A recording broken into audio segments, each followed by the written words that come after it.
ஜனகராஜோட வீடு பெரிய பங்களா, அவருடைய வீடு அந்த காலத்தில். அதில் வந்து 2-3 போர்ஷன், கீழ் போர்ஷனில் ஜனகராஜ் இருந்தாங்க, 2-3 போர்ஷன்னா வாடகைக்கு விட்டுருந்தாங்க. அப்படி தான் பார்த்தீங்கன்னா மலேசியா வாசுதேவன் வந்து ஜனகராஜ் வீட்டில் வந்து வாடகைக்கு இருந்திருக்காரு. மலேசியா வாசுதேவனை பார்க்கறதுக்கு ஆர்டி பாஸ்கர், இளையராஜா, பாரதி ராஜா எல்லாருமே வருவாங்க போல. ஸோ அப்படி வரும்போது ஜனகராஜ் கொஞ்சம் கொஞ்சமாக பழக்கமாகி அந்த குழுவோட வந்து ரொம்ப நெருக்கமாக இணைஞ்சிட்டாரு. நீ என்னையா இங்கே வந்து நிற்கிற ஆடிஷனில் அப்படின்னு கேட்டிருக்காரு. இல்லை, ஒரு வாய்ப்பு நடிக்கலாம் தான் அப்படின்னு.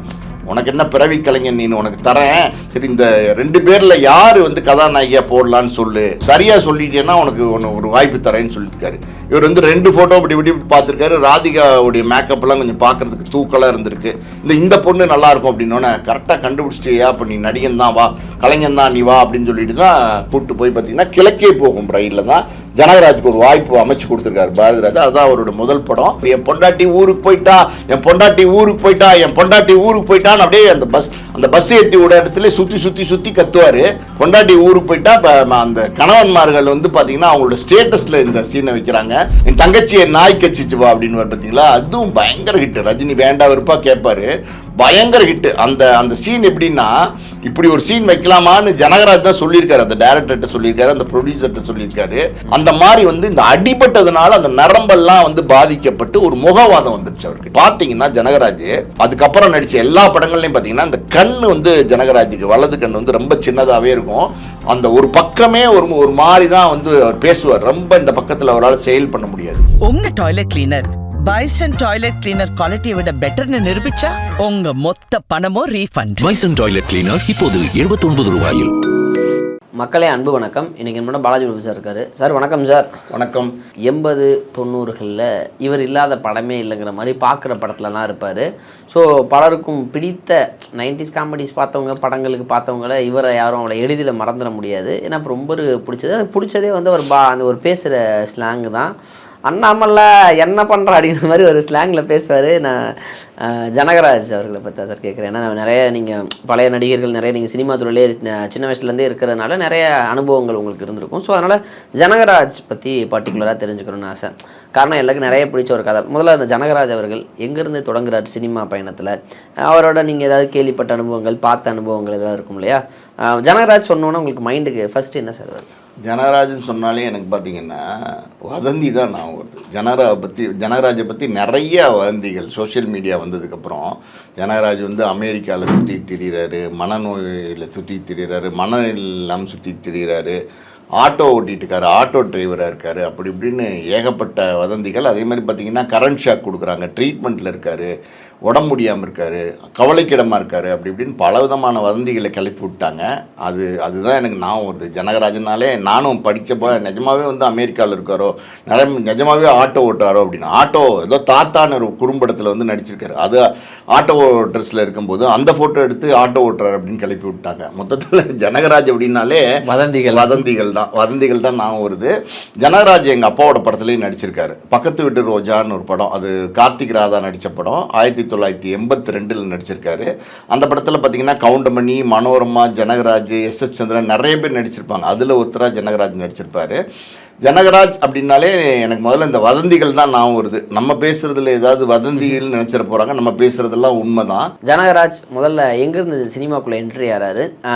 எப்படி அவருக்கு அந்த திரை வாழ்க்கை கிடைக்கிறது? ஏன்னா ஒரு பின்புலம் வந்து பெருசாக சினிமா குடும்பம் கிடையாது. ஆனால் டக்குன்னு சினிமாக்குள்ள வந்து நிறைய படங்கள் அடுத்தடுத்து பேக் டு பேக் ரஜினி படம், கமல் படம் அப்படின்ட்டு எல்லா படத்துலையும் கமிட் ஆனார். எப்படி அந்த வாய்ப்புகள் முதல்ல எங்கேருந்து ஸ்டார்ட் பண்ணார் சார்?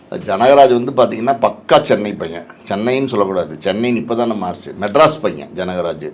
ஸ்கூல் படித்ததெல்லாம் பார்த்தீங்கன்னா நம்ம எல்டம்ஸ் ரோட்டில் ஒரு கார்ப்பரேஷன் ஸ்கூலில் படிச்சிருக்காரு. அதுக்கப்புறம் நம்ம ரத்னா ஃபேன் ஹவுஸ் இருக்கு இல்லையா, ராஜாபாதர் ஸ்ட்ரீட்டு, அங்கே ஒரு ஸ்கூலில் படிச்சுட்டு, அப்புறம் பாண்டி பஜாரில் இன்னொரு ஸ்கூலில் படிச்சுட்டு, காலேஜில் சேரலானும் போது அவங்க அப்பா வந்து போதும் வேலை பாருன்னு சொல்லிட்டார் போல். ஆனால் பியூசி படிச்சிருக்காரு. ஜனகராஜ் வந்து ஆர்ட்ஸ் காலேஜில் வந்து பியூசி படிச்சிருக்காரு. ஸோ படிச்சுட்டு ஜனகராஜுக்கு வந்து இசை ஆர்வம். ஜனகராஜ் எப்படியாவது வந்து இசை துறையில் போகணுன்னு ஆசைப்பட்டு இந்த தவையிலலாம் வந்து சில இடங்களில் போய் கற்றுருக்கிறார், ட்ரைனிங் எல்லாம் தவையிலலாம் கற்றுருக்காரு. அந்த மாதிரி இருக்கிற சூழ்நிலையில் தான் பார்த்தீங்கன்னா ஜனகராஜோட வீடு வந்து இங்கே டி நகரில் வள்ளுவர் ஸ்ட்ரீட் எங்கேயோ இருந்திருக்கு. ஜனகராஜோட வீடு பெரிய வீடு, பெரிய பங்களா அவருடைய வீடு அந்த காலத்தில். அதில் வந்து 2-3 போர்ஷன், கீழ் போர்ஷனில் ஜனகராஜ் இருந்தாங்க, 2-3 போர்ஷன்னா வாடகைக்கு விட்டுருந்தாங்க. அப்படி தான் பார்த்தீங்கன்னா மலேசியா வாசுதேவன் வந்து ஜனகராஜ் வீட்டில் வந்து வாடகைக்கு இருந்திருக்காரு. இன்னொரு பக்கம் பார்த்தீங்கன்னா ஜனகராஜ் எப்படி சினிமா ஆர்வம் வந்துச்சு அப்படின்னா, ஒரு நடிகை அவங்க வந்து பார்த்திங்கன்னா நம்ம பினாங்கிலேருந்து வந்திருக்காங்க. அவங்க அம்மாவோட வந்து இங்கே வந்து சில நாடகங்கள் எல்லாம் நடிச்சிட்டு இருந்திருக்காங்க. திரைப்படங்களில் சின்ன சின்ன வாய்ப்புகள்லாம் நடிச்சிட்டு இருந்திருக்கிறாங்க, வேடங்கள் எல்லாம். அப்போ வந்து பார்த்திங்கன்னா அவங்க நாடகத்துக்கு போகும்போது அவங்களுக்கு உதவியாளராக ஒரு பையன் துணைக்கு போவான் போல். ஏன்னா அம்மாவும் பொண்ணு மட்டும்தானே இருக்காங்க, ஒரு உதவியாளர் துணைக்கு போவார். அன்னைக்கு ஒரு நாடகம் தீவித்திடல், இந்த எஜிபிஷன்லாம் போடுவாங்கள்ல, ட்ரேட் ஃபேர், அங்கே பார்த்தீங்கன்னா ஒரு நாடகம் அதில் நடக்கணும். ஸோ அந்த உதவியாளர் பையன் அன்னைக்கு வரல. ஜனகராஜ் வந்து வீட்டில் இருந்திருக்கிறாரு, கீழ் வீட்டில் ஓனர் பையன் தானே, சின்ன பையன், ஒரு 10-12 வயசு இருக்குன்னு நினைக்கிறேன். அம்மா இவரை கொஞ்சம் அனுப்ப முடியுமா கொஞ்சம் துணைக்கு அப்படின்னு வந்து ஜனகராஜ் அம்மாட்ட கேட்டிருக்காங்க. இவர் வந்து துணைக்கு போயிருக்காரு, யார் அந்த நடிகையோட துணைக்கு போயிருக்காரு. அந்த நாடகத்தை உட்காந்து ஜாலியாக வேடிக்கை பார்த்துட்டு இருந்திருக்காரு. அந்த நாடகத்தில் பார்த்தீங்கன்னா இந்த மாதிரி 10-12 வயசில் ஒரு பையன் நடிக்க வேண்டிய ஒரு கேரக்டரு. அந்த பையன் வந்து அங்கே ஒரு எங்கேயோ தூரத்தில் இருந்திருக்கிறார், சென்னையில் தான். அங்கேருந்து அவர் பஸ் ஏறிட்டார். அந்த தகவல்லாம் வந்து இந்த குழுவுக்கு வந்துடுச்சு. ஆனால் வந்து குறித்த நேரத்தில் வந்து அந்த பையன் வந்து அந்த நாடகத்துக்கு வந்து சேரல. அடுத்த காட்சி பார்த்தீங்கன்னா, அந்த நீங்கள் நாடகம்லாம் பார்த்துருப்பீங்களான்னு தெரில, இப்போ வந்து லைட் அமர்த்துவாங்க, லைட் அமர்த்தினோன்னா ஸ்க்ரீன் வந்து மூடணுன்னா வேற ஒரு காட்சி ஆரம்பிப்பாங்க. அப்புறம் லைட்டை போட்டோன்னு புது காட்சி நடக்கும். இப்படி பார்த்தீங்கன்னா அந்த சீனு அடுத்த சீனில் வந்து அந்த பையன் வேணும், அந்த பையன் வரலைன்னும் போது டேரக்டர் என்னடா பண்ணுறது, அந்த சீன் ரொம்ப முக்கியமான சீனு, இல்லைன்னா கதையே நகராது. அப்புறம் பார்த்துருக்காரு, ஜனகராஜை பார்த்துருக்காரு, யார் நடிகை அம்மா பக்கத்தில் உட்காந்து ஜனகராஜ் நாடகத்தை பார்த்துட்டு இருந்திருக்காரு. டக்குன்னு ஜனகராஜ் பக்கத்தில் வந்து, தம்பி ஒரே ஒரு சீனு தான், நான் உன்னை வந்து தள்ளி விடுவேன், உன்னை அடிக்கிற மாதிரி ஒரு சீனு, முடிஞ்சோன்னா நீ எந்திரிச்சு வந்துரு, அவ்வளோதான் பண்ணுறியா அப்படின்னு கேட்டுருக்காரு. ஜனகராஜ் எப்படி எனக்கு தெரியாது அப்படின்ட்டு சின்ன பையன், வாங்க ஒன்றும் பிரச்சனை இல்லை, வா தம்பின்னு கூப்பிட்டு போய் அந்த ஸ்க்ரீன் மூடணுன்னு பார்த்தீங்கன்னா திறந்தோன்னே அவரை தள்ளி விட்டுருக்காரு. ஜனகராஜை டப்புன்னு அடிக்கிற மாதிரி ஒரு சீனு. அது முடிஞ்சோன்னே ஜனகராஜ் வந்து தள்ளி விட்டுருவாங்க, அந்த பக்கம் ஸ்க்ரீன் மூடிடும். இதுதான் முதல்ல வந்து ஜனகராஜ் நடிச்சிருக்காரு. அந்த முதல் காட்சி நடித்ததுக்கப்புறம் ஜனகராஜுக்கு வந்து திரைப்படத்தில் நடிக்கணும்னு ஆசை வந்துருச்சு, எப்படியாவது நாடகத்தில் நடிக்கணும், திரைப்படத்தில் நடிக்கணும்னு ஆசை வந்துருச்சு. அப்படி சின்ன சின்ன வேடங்களில் வந்து நாடகத்தில் நடிக்க ஆரம்பிச்சிட்டார், ஒரு சின்ன சின்ன வேடங்களில். அப்படி ஒரு தடவை பார்த்தீங்கன்னா பாரதி ராஜா ஹீரோ, அந்த நாடகத்தில் பாரதி ராஜா நடிச்சிருக்காரு, ஹீரோவாக நடிச்சிருக்காரு. இளையராஜா வந்து அந்த நாடகத்துக்கு இசையமைச்சிருக்காரு. இவங்க பாரதி ராஜா, இளையராஜா, ஆர்டி பாஸ்கர், கங்கை அமரன் எல்லாம் ஒரு கூட்டமாக சுற்றிட்டு இருந்தது உங்களுக்கு தெரியும்ல. அந்த காலகட்டங்களில் பார்த்தீங்கன்னா ஒரு சின்ன வேடம் வந்து நாடகத்தில் வந்து ஜனகராஜுக்கு இருந்திருக்கு. அப்போ இருந்து ஒரு தொடர்பு வந்து பாரதி ராஜாவோடு இருந்திருக்கு. இன்னொரு பக்கம் பார்த்தீங்கன்னா மலேசியா வாசுதேவன் அவங்க வீட்டில் வாடகைக்கு இருந்தான்னு சொன்னேன்ல ஒரு போர்ஷனில். இப்போ மலேசியா வாசுதேவனை பார்க்குறதுக்கு ஆர்டி பாஸ்கர், இளையராஜா, பாரதி ராஜா எல்லாருமே வருவாங்க போல். ஸோ அப்படி வரும்போது ஜனகராஜ் கொஞ்சம் கொஞ்சமாக பழக்கமாகி அந்த குழுவோட வந்து ரொம்ப நெருக்கமாக இணைஞ்சிட்டாரு. பாரதி ராஜாவோட தம்பி ஜெயராஜ்னு ஒருத்தர் இருக்கார், அவர் வந்து ஜனகராஜுக்கு ரொம்ப க்ளோஸ். அதாவது வந்து பாரதி ராஜாவோட தம்பி ஜெயராஜோட தான் எல்லா இடத்துக்கும் போகிறது, டீ குடிக்கிறது, இந்த மாதிரி ஜாலியாக இருந்திருக்காங்க. இப்படி தான் வந்து பார்த்தீங்கன்னா ஒரு படம், அதாவது கிழக்கே போகும் ரயிலுடைய ஆடிஷன் வந்து நடந்திருக்கு. அது ஒரு கல்யாண மண்டபத்தில் நடந்திருக்கு. ஹீரோலாம் செலக்ட் பண்ணிட்டாங்க, சுதாகர்னு நிறைய கதாபாத்திரங்களுக்கு செலக்ட் பண்ணிட்டு இருக்கும்போது பார்த்தீங்கன்னா ஜனகராஜும் அதுக்கு போயிருக்காரு நடிக்கிறதுக்கு. இப்போ பாரதி ராஜா வந்து, யோ நீ என்னையா இங்கே வந்து நிற்கிற ஆடிஷனில் அப்படின்னு கேட்டிருக்காரு. இல்லை ஒரு வாய்ப்பு நடிக்கலாம் தான் அப்படின்னு. உனக்கு என்ன பிறவி கலைஞன், நீ உனக்கு தரேன், சரி இந்த 2 பேரில் யார் வந்து கதாநாயகியாக போடலான்னு சொல்லு. அப்போ ராதிகா அந்த படத்தில் அறிமுகமாகறாங்க. அப்போ யார் அந்த கதாநாயகி போடலான்னு சொல்லு, சரியாக சொல்லிட்டேன்னா உனக்கு ஒரு வாய்ப்பு தரேன்னு சொல்லியிருக்காரு. இவர் வந்து 2 ஃபோட்டோ இப்படி பார்த்துருக்காரு. ராதிகாவுடைய மேக்கப்லாம் கொஞ்சம் பார்க்குறதுக்கு தூக்கலாக இருந்திருக்கு. இந்த பொண்ணு நல்லாயிருக்கும் அப்படின்னோடனே கரெக்டாக கண்டுபிடிச்சிட்டியா, அப்போ நீ நடிகன் தான், வா கலைஞன் தான் நீ வா அப்படின்னு சொல்லிட்டு தான் கூப்பிட்டு போய் பார்த்தீங்கன்னா கிழக்கே போகும் ரயிலில் தான் ஜனகராஜுக்கு ஒரு வாய்ப்பு அமைச்சு கொடுத்துருக்காரு பாரதி ராஜா. அதுதான் அவரோட முதல் படம். முதல் படத்தில் முதல் காட்சியே பார்த்தீங்கன்னா ஒரு ஐயர் வேடத்தில் நடிச்சிருப்பார். அது வந்து கவுண்டமணியோடு நடிச்சிருப்பார் அந்த சீனு. அதுக்கப்புறம் வந்து ஜனகராஜ் வந்து தொடர்ந்து படங்களில் நடிக்க ஆரம்பித்தார். புதிய வார்ப்புகள்னு ஒரு படம், அந்த படத்தில் நடித்தார். அதுக்கப்புறம் பாலவனச்சோலைன்னு ஒரு படம், அந்த படத்தில் பார்த்தீங்கன்னா ராஜீவ் இருப்பார், நம்ம வாகை சந்திரசேகர் இருப்பார், ஜனகராஜ் இருப்பார், இன்னொருத்தர் இருப்பார். 4-5 பேர் பார்த்தீங்கன்னா ஃப்ரெண்ட்ஸு. எப்போவுமே வந்து மதில் சுவரில் உட்காந்துக்கிட்டே பேசிக்கிட்டே இருப்பாங்க, கலகலகலன்னு சிரிச்சுக்கிட்டே இருப்பாங்க. சுஹாசினி தான் அதில் கதாநாயகியை நடிச்சிருப்பாங்க. அந்த படத்தை வந்து பார்த்தீங்கன்னா அது ராஜசேகர்னு ஒரு டேரக்டர் இருந்தார்ல, அதாவது ராபர்ட் ராஜசேகர் கேமராமேனு. அதுக்கப்புறம் 2 பேரும் பிரிஞ்சு ராஜசேகர் தனியாக படங்கள்லாம் பண்ணார். பின்னாடி டிவி சீரியல்லாம் கூட நடித்தார், இறந்து போயிட்டார் இப்போ இல்லை. அவரோட படம், அந்த படம் வந்து பயங்கர ஹிட் ஆயிடுச்சு. அந்த படம் வெற்றிக்கு அப்புறம் பார்த்தீங்கன்னா ஜனகராஜுக்கு நிறைய படங்கள் தொடர்ந்து வாய்ப்பு வந்திருக்கு. அப்படி தான் ஜனகராஜ் வந்து சினிமாக்குள்ளே வந்திருக்கு. சார் இப்போ சினிமாவோட என்ட்ரி அவருக்கு இப்படி தான் இருக்கிறது. ஆனால் அதுக்கப்புறம் அந்த இடத்த தக்க வச்சுக்கிட்டு அவர் தனக்குன்னு ஒரு இடத்த பிடிச்சிக்கிட்டார். அப்போலாம் வந்து குணச்சித்திர கதாபாத்திரங்கள் பல கதாபாத்திரங்கள் பண்ணிக்கிறார். அதில் குறிப்பாக நகைச்சுவை கதாபாத்திரங்கள்லாம் பண்ணும்பொழுது அவர் பண்ணுற அந்த ஒரு பேசுகிற ஸ்லாங்கு, அந்த பாடி லாங்குவேஜோட ஒரு ஸ்லாங் பண்ணுவார்ல சார், அதுவே குறிப்பாக பலருக்கும் பிடிச்சிருந்து அது ஒரு ட்ரெண்டாகவே செட் பண்ணாரே சார். இல்லை, ஜனகராஜன்னாலே பார்த்தீங்கன்னா அவர் வந்து ஒரு தனி நடிகர். நீங்கள் சில பேருடைய காமெடியெல்லாம் பார்த்தீங்கன்னா எக்ஸ்க்ளூசிவாக இருக்கும். அந்த மாதிரி நீங்கள் அந்த காலத்தில் இருந்த தேங்காய் சீனிவாசனோட அந்த ஸ்டைலை யாராலையும் கொண்டு வர முடியாது, சுருளிராஜன் மாதிரி யாராலையும் வர முடியாது. அந்த மாதிரி நிறைய பேர் இருந்தாங்க. அந்த வரிசையில் ஜனகராஜ் வந்து ஒரு யூனிக்கான நடிகர்னா யார் மாதிரியும் இருக்க மாட்டார். அவர் குரல், அவர் நடிக்கிற விதம் எல்லாமே வித்தியாசமாக இருக்கும். ஜனகராஜ் வந்து 80களில் தொடங்கி பல படங்கள் நடிச்சிருக்காரு. கிட்டத்தட்ட 300க்கும் மேற்பட்ட படங்களில் நடிச்சிருக்காரு. ரஜினியோட, கமலோட, சத்யராஜ், பிரபு, கார்த்திக், மோகன், இன்னும் பல பேரோட ஜனகராஜ் வந்து பாண்டியராஜன் எல்லாரோடையும் நடிச்சிருக்கிறாரு. ஜனகராஜ் அப்படின்னாலே அந்த காலத்தில் வந்து ஒரு காமெடிக்குனா ஜனகராஜ் தான் அந்த மாதிரி இருப்பார். அதுக்கு இன்னொரு காரணம் என்னென்னா, சுருளிராஜன் வந்து இறந்துட்டார். ஒரு நல்லா வளர்ந்து வந்த காலகட்டங்களில் சுருளிராஜன் திடீர்னு இறந்துட்டார். சுருளிராஜன் மாதிரியே ஜனகராஜ் இருக்கார். சுருளிராஜனுடைய ஸ்டைல் வந்து ஜனகராஜ்கிட்ட இருக்குது. ஒரு புதுசாக இருக்குது இந்த காமெடி அப்படின்னு சொல்லி நிறைய பேர் வந்து ஜனகராஜை புக் பண்ண ஆரம்பித்தாங்க. அப்படி தான் நிறைய படங்கள் வந்து ஜனகராஜுக்கு வர ஆரம்பிச்சிச்சு. அந்த காலகட்டங்களில் ஜனகராஜுக்கு அமைஞ்ச ஒரு படம் தான் அக்னி நட்சத்திரம். அக்னி நட்சத்திரத்தை பார்த்தீங்கன்னா ஜனகராஜ், வி.கே. ராமசாமி 2 பேரும் சேர்ந்து பயங்கரமான காமெடி பண்ணியிருப்பாங்க. அந்த படத்துக்கும் அதுக்கும் சம்மந்தமே இல்லாமல் இருக்கும் அந்த காமெடி ட்ராக். ஆனால் வந்து பயங்கரமான காமெடியாக இருக்கும். வி.கே. ராமசாமி, ஜனகராஜ் 2 பேரும் சேர்ந்து நடித்த எல்லா காட்சியுமே பயங்கரமான ஹிட்டு. காமெடினா அவ்வளோ சூப்பராக இருக்கும். அதில் ஒரு காட்சி வந்து ரொம்ப முக்கியமான காட்சி அமைஞ்சு போச்சு.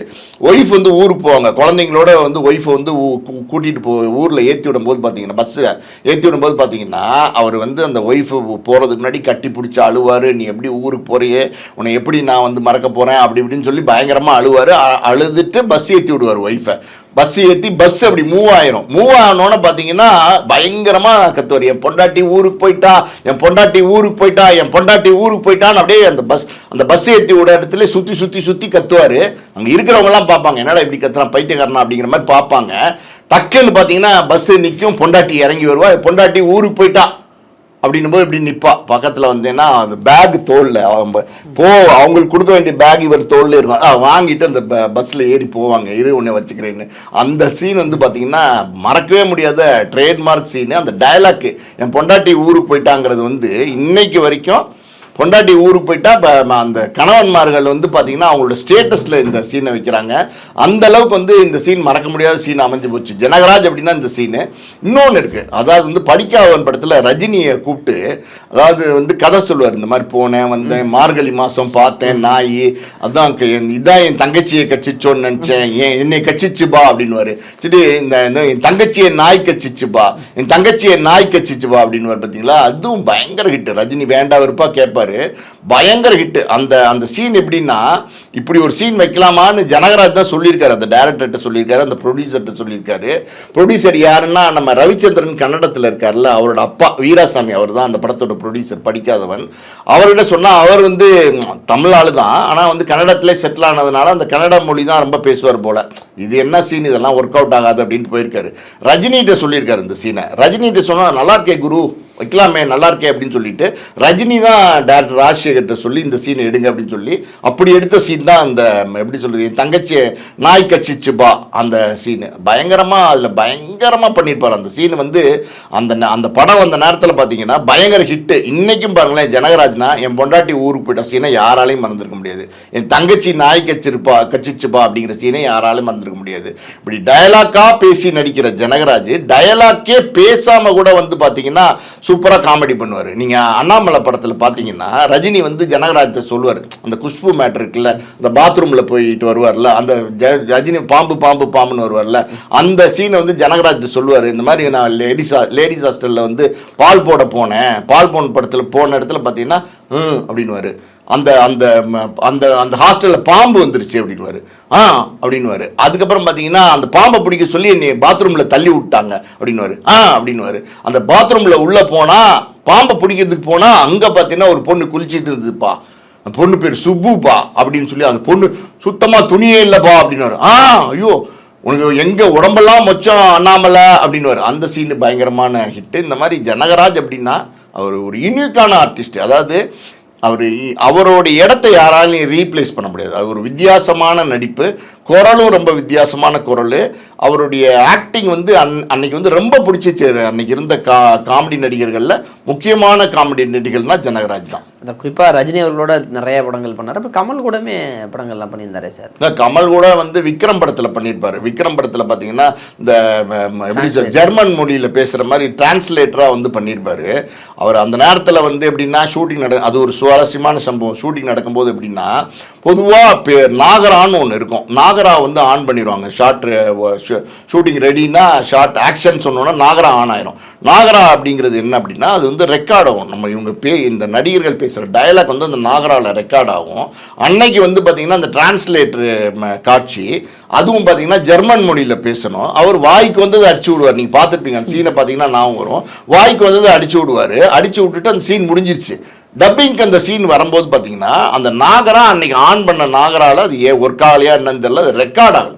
டோட்டலாகவே இந்த சீனே ரெக்கார்ட் ஆகலை, இந்த டயலாக்கே ரெக்கார்ட் ஆகலை. அந்த ஒளியே இல்லாமல் என்ன பண்ணியிருக்காரு, டப்பிங்கில் எப்படி பேசுகிறதுன்னு தெரியாமல் நின்றுட்டு இருந்திருக்காரு ஒரு 10 நிமிஷம். அப்புறம்ப்பா வந்தால் அடிச்சு விடுவோம், அன்னைக்கு எப்படி அடித்தோமோ இன்றைக்கி அடிப்போம்னு சொல்லிட்டு அதே மாதிரி மேட்ச் பண்ணி ரொம்ப கஷ்டம் அது. ஆக்சுவலி அது ஒரு வாட்டி கேட்டுட்டு பேசினீங்கன்னா தான் திருப்பி ரீகலெக்ட் பண்ணி மறுபடியும் பேச முடியும். அதே மாதிரி பார்த்தீங்கன்னா அடித்து பயங்கரமாக வந்து பேசியிருக்காரு. எல்லாரும் டப்பிங்லேயே கிளாப் பண்ணியிருக்காங்க. ஷூட்டிங்கில் நடிக்கும் போதும் கிளாப் பண்ணியிருக்காங்க, டப்பிங்லேயும் கிளாப் பண்ணியிருக்காங்க. அந்த மாதிரி ஒரு சீன் அவர் நடிச்சிருந்தார். இன்னொரு பக்கம் பார்த்தீங்கன்னா கமலோட அவர் நடித்த நாயகன், அந்த நாயகன் படத்தை அவர் மறக்கவே முடியாது யாராலும்.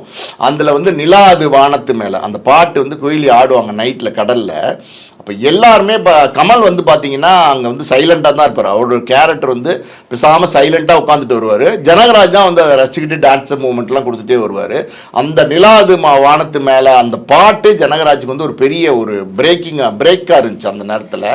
அதே மாதிரி அந்த படத்தில் இன்னொரு சுவாரஸ்யமான விஷயம் இருக்குது. அந்த தயாரிப்பாளரே சொன்ன விஷயம் என்னென்னா, ஜனகராஜா அந்த படத்துக்கு புக் பண்ணுறாங்க. அந்த புக் பண்ணும்போது ஜனகராஜ்கிட்ட சொல்லியிருக்காங்க 10 நாள் வந்து கால் ஷீட்டு, எவ்வளோ சம்பளம் அப்படின்போது ஜனகராஜ் சொல்லியிருக்காரு 60,000 ரூபா கொடுங்க அப்படின்ட்டுருக்காரு. அந்த தயாரிப்பாளர் கொஞ்சம் குறைக்கணும், ஒரு 10,000 ரூபா குறைக்கணும். அப்போல்லாம் அப்படி தான் குறைப்பாங்க. 10,000 ரூபா குறைக்கணுமே அப்படின்னு சொல்லிட்டு 10 நாளைக்கு நான் வந்து டெய்லி காசு கொடுத்துட்றேன், உனக்கு 5,000 ரூபா கொடுத்துட்றேன். அப்போ 11 நாள் வந்துருச்சுன்னா பரவாயில்ல, இன்னொரு 5,000 ரூபா கொடுத்துட்றேன். ஒரு நாள் கணக்கில் நம்ம வந்து இந்த படத்தில் நீ நடிச்சு கொடுங்க அப்படின்னு சொல்லியிருக்காரு. ஏன்னா சொல்லியிருக்காரு, இல்லை சார் 10 நாளைக்கு 60,000 ரூபா கேட்குறாது ஒன்றும் பெரிய அமௌண்ட் இல்லையே சார், நீங்கள் சொல்கிறது 10 நாளைக்கு 50,000 வருது, நான் 60,000 ரூபா சொல்கிறேன் அப்படின்ட்டுருக்காரு. நான் சொல்கிறபடி நீங்கள் நடிங்க, எத்தனை நாள் வருதோ அத்தனை நாள் முடிச்சு கொடுங்க. 9 நாள் வந்தால் 45,000 ரூபா, 11 நாள் வந்தால் 55,000 ரூபா அப்படின்னு சொல்லியிருக்காரு. இவர் ஓகே அப்படின்னு சொல்லிட்டு அந்த நடிக்க போயிருக்கார் அந்த படத்தில். உங்களுக்கு தான் மணிரத்னத்தை பற்றி தெரியும்ல, நாயகன் கதை உங்களுக்கு தெரியும். அதாவது அந்த தயாரிப்பாளர் வந்து கதர்ன்னு கதறி இருப்பார். அந்த மணிரத்னம் வந்து ஜனகராஜன் 100 நாள் நடிக்க வச்சுருக்காரு. 100 நாள் நடிக்க வச்சுருக்காரு.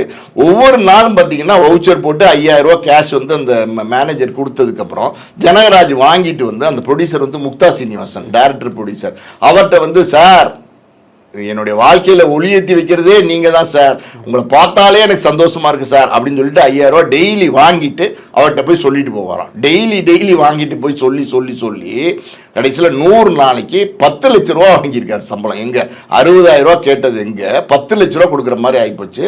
அந்த மாதிரி ஜனகராஜ் வந்து கராராக இருந்ததில்லை. ஜனகராஜ் வந்து பார்த்தீங்கன்னா படத்தை முடிச்சு கொடுத்துருவாரு, டப்பிங்கும் பேசி கொடுத்துருவாரு. டப்பிங் பேசினதுக்கு அப்புறம் தான் காசு கேட்பார். டப்பிங் பேசி காசு கிடைக்காம பல படங்கள் வந்து ஜனகராஜ் காசு வராமல் போயிருக்கு. நான் யாருக்கிட்டே ரொம்ப கடுமையாலாம் நடந்துக்க மாட்டார். அதான் அந்த இலகுவான மனம். ஏன்னா இப்போவுமே அவர் லாஸ்ட்டாக இன்டர்வியூ சொல்லும்போது கூட எனக்கு பெரிதளவோட வாய்ப்புகள் வரல, நல்ல கதாபாத்திரங்கள் வரல, வந்தால் பண்ணுவேன் அப்படிங்கிற மாதிரி வாய்ப்புகள் இல்லைங்கிற மாதிரி தான் அவர் ஃபீல் பண்ணிட்டு இருந்தார். ஏன்னா ஏஜ் ஆயிடுச்சு, அதற்கான ஒரு பொருத்தமான கதாபாத்திரங்கள் பெருசாக வரலைங்கிற மாதிரி ஃபீல் பண்ணிட்டு இருந்தார் சார். இருந்தாலும் ஜனகராஜ் அப்படின்னு சொன்னோடனே அவருடைய முகம் தான் நினைவுக்கு வரும். அவருடைய பாடி லாங்குவேஜுங்கும் போது அது முகத்தில் வந்து ஏற்படுத்த நிகழ்வு என்ன நடந்தது, ஏன்னா அவருடைய வாழ்க்கையை புரட்டி போட்ட சம்பவமாக மாறி போச்சு அப்படின்னு சில இடங்களில் பதிவு பண்ணியிருக்கிறார். ஆக்சுவலி என்ன சார் நடந்தது? பாலவனை சோலைன்னு சொன்னல அந்த படம் பயங்கர ஹிட்டு. அந்த ராஜசேகர் டைரக்டர் பண்ண படம் அது. அவர் வந்து அவருடைய தங்கச்சி கல்யாணம் வந்து பாண்டிச்சேரியில் நடந்திருக்கு. ஜனகராஜ் கூப்பிட்டுருக்காரு, திடீர்னு கூப்பிட்டுருக்காரு, வா பாண்டிச்சேரிக்கு போயிட்டு வரலாம் அப்படின்னோடனே, இன்னொரு ட்ரெஸ்ஸு கூட நான் எடுத்துகிட்டு வரலப்பா, என்னோட ட்ரெஸ் எல்லாம் வீட்டில் இருக்குது அப்படின்ட்டுருக்காரு. வேறு ஏதோ ஷூட்டிங் முடிச்சுட்டு கூப்பிட்டுருக்காரு டக்குன்னு, வா போய் வாங்கிக்கலாம் அப்படின்னு சொல்லிட்டு போயிருக்காங்க. போய் அங்கே பார்த்தீங்கன்னா காதி கிராஃப்ட் இருக்குல்ல, அங்கே போய் ஒரு கதர் வேஷ்டி கதர் சட்டை நல்ல வெள்ளைன்னு வாங்கி போட்டுட்டு குளிச்சுட்டு ஹோட்டல்ல எல்லாம் போயிட்டு அங்கே கல்யாணத்தை அட்டன் பண்ணிவிட்டு, அன்னைக்கு பாண்டிச்சேரினாலே தெரியும்ல, கொஞ்சம் நேரம் அப்படியே ஜாலியாக அங்கே பீச்சு கீச்சுன்னு சுற்றிட்டு மற்ற மேட்டர்லாம் இருக்குல்ல பாண்டிச்சேரியில், அதெல்லாம் முடிச்சுட்டு பார்த்தீங்கன்னா நைட்டு வந்து ஒரு 10 மணிக்கு தான் அங்கேருந்து கிளம்பியிருக்காங்க. கிளம்பி இந்த ஹைவேல பாண்டிச்சேரியிலேருந்து இந்த ஹைவேல வரும்போது ஜிப்மர் ஹாஸ்பிட்டல் இருக்குல்ல பாண்டிச்சேரியில், பெரிய ஹாஸ்பிட்டல், அது தாண்டி ஒரு 10 கிலோமீட்டர் போயிட்டு இருக்கும்போது, அன்றைக்கெல்லாம் வந்து இப்போ நான் சொல்கிற காலகட்டங்கள் எனக்கு தெரிஞ்சு 82 83 இருக்கும்னு நினைக்கிறேன். அப்போல்லாம் ஏசி கார்லாம் கிடையாது. இந்த கண்ணாடியை தான் இறக்கி விட்டுட்டு வருவாங்க ஈவினிங் நேரத்தில். அப்படின்னா காற்று சிலுன்னு வரும், கண்ணாடி தான் இறக்கி விட்டு வருவாங்க. அப்படி ஜாலியாக பேசிக்கிட்டே வரும்போது இந்த விண்டோ பக்கத்தில் வந்து ஜனகராஜ் உட்காந்துருக்காரு. ஒரு கல் வந்து சலார்னு வந்து மூஞ்சில் அடிச்சிருக்கு, இந்த பக்கம் அடிச்சிருக்கு. அடித்து பார்த்தீங்கன்னா ரத்தம் அப்படியே பொலன்னு கொட்டியிருக்கு. அந்த காஸ்டியூம் வந்து அவர் கல்யாணத்தில் போட்ட ட்ரெஸ்ஸு தான், வெள்ளை சட்டை வெள்ளை வேஷ்டி எல்லாமே ரத்தமாக இருக்குது. அப்படியே மயக்க நிலைக்கு போயிருக்காரு ஜனகராஜ். என்ன நடந்துச்சுன்னே தெரியல. பொதுவாக நீங்கள் இந்த நெத்தி பொட்டில் அடிபட்டுச்சுன்னு வச்சுக்கோங்களேன், கிருன்னு இருக்கும், சில நேரம் ஒரு நிமிஷம் என்ன நடக்குதுன்னே தெரியாது. அந்த மாதிரி வந்து அடித்தோடனே ஒன்றுமே தெரியாமல் அப்படியே மயங்கியிருக்காரு. உடனே பார்த்தீங்கன்னா அங்கே பக்கத்தில் இருக்கிற ஹாஸ்பிட்டலுக்கு தூக்கிட்டு போயிருக்காங்க. என்னாச்சு ஏதாச்சுன்னு பாருங்கன்னொன்னே அங்கே தான் முதல்ல அட்மிட் பண்ணியிருக்காங்க. அட்மிட் பண்ணால் காலையில் கொஞ்சம் நேரம் கழித்து ஒரு முழிச்சு பார்த்துருக்காரு. முழிச்சு பார்த்தா ரத்தம்லாம் அரெஸ்ட் பண்ணிட்டாங்க, ரத்தத்தெலாம் நிறுத்திட்டாங்க. மூக்கிலெல்லாம் டியூப் போட்டிருக்காங்க. இவர் வந்து ஒரு நர்ஸு வந்திருக்கு. நர்ஸு வந்து பார்த்தீங்கன்னா இன்ஜெக்ஷன் போட வந்திருக்கு. இன்ஜெக்ஷன் போட வரும்போது என்னாச்சு எனக்கு அப்படின்னு கேட்டுக்காரு. ஒன்றும் ஆகலை, கண்ணாடியில் முகத்துக்கு எந்திரிச்சு பார்க்காதீங்க, பிசம் படுங்க சரியாயிரும் அப்படின்னு சொல்லியிருக்காங்க. இல்லை என்னாச்சு, ஒன்றும் ஆகலைன்னு சொல்கிறேன்ல, படுங்க அப்படின்னு சொல்லிட்டு போயிடுச்சு போல் அந்த நர்ஸு. ஒரு கண்ணாடியில் முகத்துக்கு பார்க்காதீங்கன்னு சொல்லிட்டு போதே என்னாச்சுன்னு தெரியலையே அப்படின்னு சொல்லிட்டு இப்படி தடவி பார்த்துருக்காரு. எல்லாம் காயமாக இருந்திருக்கு, ரத்தமாக இருந்திருக்கு. சரி அப்படின்னு சொல்லிட்டு டியூபெல்லாம் பிடுங்கிட்டு நைஸாக அந்த நர்ஸு போனதுக்கப்புறம் எந்திரிச்சு போய் அங்கே கண்ணாடி இருக்கும்ல ஹாஸ்பிட்டலில் எங்கேயாவது ஒரு இடத்துல இருக்கும், அங்கே போய் கண்ணாடியை போய் பார்த்துருக்காரு. ஒரு பக்கமே பயங்கரமாக வீங்கி இருந்திருக்கு, இவ்வளோ பெருசாக வீங்கி இருந்திருக்கு கண்ணம். பார்த்து பயந்துட்டார் போல். அந்த ஒரு பக்கத்தில் அடிபட்டதுனால அந்த நரம்பில் போய் வந்து அந்த கல் வந்து சடார்னு அடிச்சிச்சு இல்லையா, அதனால் என்ன ஆகிப்போச்சுன்னா இந்த நரம்பு ஃபேஷியல் பேரலைசஸ்ன்னு சொல்லுவாங்க, அதாவது பக்கவாதம்னு சொல்லுவாங்க. இது வந்து இயற்கையாக சில நேரங்களில் பக்கவாதம் வரும். இந்த ஓவராக குளிர் காற்று பட்டால் கூட இந்த ஃபேஸில் வந்து ஒரு பக்கவாதம் வரும், முகவாதம். அந்த மாதிரி வந்து இந்த அடிபட்டதுனால அந்த நரம்பெல்லாம் வந்து பாதிக்கப்பட்டு ஒரு முகவாதம் வந்துருச்சு அவருக்கு. நீங்கள் பார்த்தீங்கன்னா ஜனகராஜ் அதுக்கப்புறம் நடித்த எல்லா படங்கள்லையும் பார்த்தீங்கன்னா இந்த கண் வந்து ஜனகராஜுக்கு வலது கண் வந்து ரொம்ப சின்னதாகவே இருக்கும். அந்த ஒரு பக்கமே ஒரு மாதிரி தான் வந்து அவர் பேசுவார். ரொம்ப இந்த பக்கத்தில் அவரால் செயல் பண்ண முடியாது. இந்த பக்கத்தில் தான் டயலாக்லாம் கூட டெலிவரி வாங்கி விடுவார். ஃபோர்ஸ் வந்து லெஃப்ட்லேருந்து தான் வரும் அவருக்கு. அந்த மாதிரி ஒரு சூழ்நிலைக்கு மாட்டி கிட்டத்தட்ட பார்த்தீங்கன்னா அங்கேருந்து சென்னை கூட்டு வந்து இங்கே ஆப்ரேஷன்லாம் பண்ணி அதை குணப்படுத்தினா கூட 1 வருஷத்துக்கு மேலே வந்து ஜனகராஜுக்கு வந்து வெளியில் வர முடியல, ட்ரீட்மெண்ட்லேயே இருக்கிற மாதிரி ஆகிப்போச்சு. பாப்புலராக வந்து பாலைவன சோலைக்கு அப்புறம் படங்கள் வந்துகிட்டு இருக்கிற நேரத்தில் பார்த்தீங்கன்னா இப்படி ஒரு சிக்கலில் மாட்டி இந்த மாதிரி 1 வருஷம் கழிச்சு தான் இந்த இதுலேருந்து வெளில வந்திருக்காரு. அப்போ எப்படி இது நடந்துச்சு, யார் கல் அடிச்சிருப்பா அப்படின்னு விசாரிச்சிருக்கிறாங்க. என்ன அந்த நேரத்தில் எப்படி ஒரு பெரிய கல் வந்திருக்கு அப்படின்னா ஒரு விஷயம் கேள்விப்பட்டிருக்காங்க. அது என்ன அப்படின்னா அந்த ஏரியாவில் பர்டிகுலராக ஒரு 30 கிலோமீட்டர் அந்த 20 கிலோமீட்டர் தாண்டினோன்னே இருட்டில் வந்து ஒரு கல் அடிப்பாங்களாம். அந்த கல் வந்து பின்னாடி போகிற பேசஞ்சர் கிடையாது, வண்டி ஓட்டிட்டு போகிற டிரைவர் கல் அடிப்பட்டால் என்ன ஆகும், சடனாக காரை இது பண்ணி நிறுத்துவான்ல, நிறுத்துனா ஓடி வந்து கொள்ளையடிக்கிறது. அதாவது டக்குன்னு கொள்ளையடிப்பாங்க. இப்போல்லாம் சிசிடிவி கேமராலாம் வந்துருச்சு, எல்லா பக்கமும் லைட்லாம் வந்துருச்சு. அப்போல்லாம் சிங்கிள் ரோடு, அதுவும் இல்லாமல் பார்த்தீங்கன்னா கும் இருட்டாக இருக்கும், எங்கேயுமே யாருமே இருக்க மாட்டாங்க. அப்படி கொள்ளையடிக்கிற கும்பல் நீங்கள் கேள்விப்பட்டிருப்பீங்க நிறைய இடத்துல. அந்த மாதிரி ஒரு கொள்ளையடிக்கிற கும்பல் தொடர்ந்து இந்த மாதிரி பண்ணிட்டு இருப்பாங்க போல அந்த இடத்துல தான் வந்து ஜனகராஜுக்கு வந்து கல்லுப்பட்டிருக்கு. ஸோ அந்த கல்லுப்பட்டதுனால பார்த்தீங்கன்னா அவருடைய வாழ்க்கையே மாறி போச்சு. அதாவது 1 வருஷம் ட்ரீட்மெண்ட் இருந்தது மட்டும் இல்லை, அடுத்து பட வாய்ப்புகளே இல்லாமல் போச்சு. யாருமே கூப்பிட மாட்டேன்ட்டாங்க ஜனகராஜுக்கு முடியல, ஜனகராஜுக்கு வந்து பக்கவாதம் வந்துருச்சு அப்படி இப்படின்னு சொல்லி யாருமே கூப்பிடலை.